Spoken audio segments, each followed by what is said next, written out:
Be, alam mo bang 2 weeks, 3 weeks na kung wala nang diet, be. As in, be, nagsasamgyup, nag-aandi, kung ano-ano, fast food, araw-araw, be. As in, talaga, be.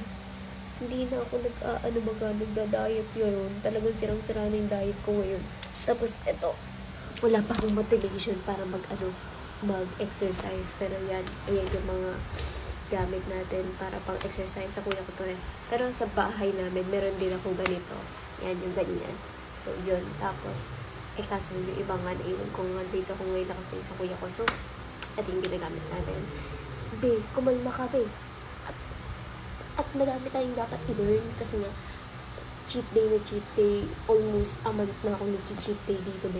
Oo. Grabe, mga be, inaapoy na ako ng lagnat dito. Tapos nakapila pa ako sa ano. Ang haba ng pila. Yan o. Yan. Ano tayo? Namalig kasi tayo. Grabe. Eto ko yung kahit may sabat. Talimbe. Damit ko yan.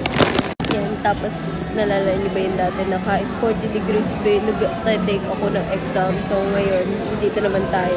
Tapos mag-ano kami, tinda na. Charot. Tapos nasa baba yung mga frozen foods. Tapos, dilata. Halo-halo na dyan doon.